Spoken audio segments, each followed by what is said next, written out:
4,5-часовен состанок меѓу верената навивачка група Фаланга и раководството на Брегалница во клупските простори на Партизанска Безброј.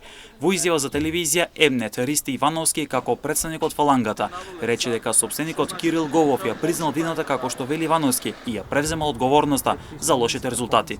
И фала што уште еднаш се појавивте на разговор со мене.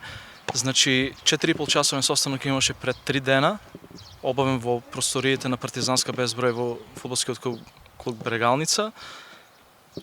Што можам да кажам од целиот состанок? Во кратки црти, сопственикот Кирил Гогов ја призна вината и ја презеде одговорноста за лошите резултати. Ивановски пред камерите на телевизија Емнет рече дека 50-50 била изјавата на Гогов дали ќе остане или ќе си замине од клубот. 50-50 беше неговата изјава дека можеби ќе остане, можеби нема да остане. Приоритет не му е Брегалница, туку неговите бизниси, така да од наша страна едноставно крајно незадоволни сме и му пожелуваме се најдобро. Дури да одлучи да остане, ќе мора доста добро да се испоти за да ја врати Брегалница на старата патека каде што заслужува во прва лига. А му пожелуваме се најдобро во бизнисите кои му се приоритет.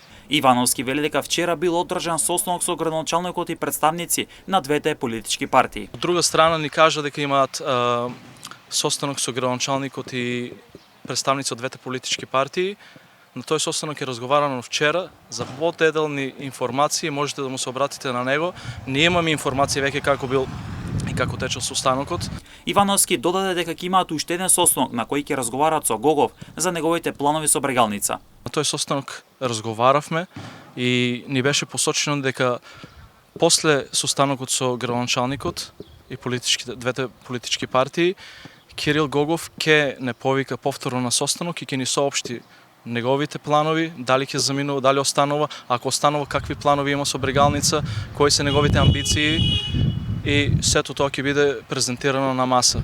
Останува на него, тој е на потек да не контактира, да седнеме пак и да ни ги отвори картите, едноставно речено. Од општина Штип за телевизија Емнет потврди дека вчера било остварена редовна средба меѓу сопственикот на клубот и локалната самоуправа како акционер. Како и минатите години, на крајот од сезоната остварена е редовна средба помеѓу сопственикот на клубот и локалната самоуправа како акционер. Како локална самоуправа во името на јавниот интерес, сакавме да бидеме запознаени за следните чекори на сопственикот, бидејќи фудбалскиот клуб Брегалница е символ на градот и клуб со огромно емотивно значење за жителите од градот Подисарот. Во деновите кои следат, јавноста ќе биде информирана од страна на клубот за сите потези кои ќе следат после оваа неуспешна сезона, се вели во соопштението на општина Штип. Како што претходно информираше телевизија Емнет, од Брегалница посочи дека по завршувањето на сезоната ќе направат анализа за целата сезона и согледување за причините зошто клубот испаднал во втората лига. Брегалница по 3 сезони од играни во првата македонска фудбалска лига испадна во втората лига.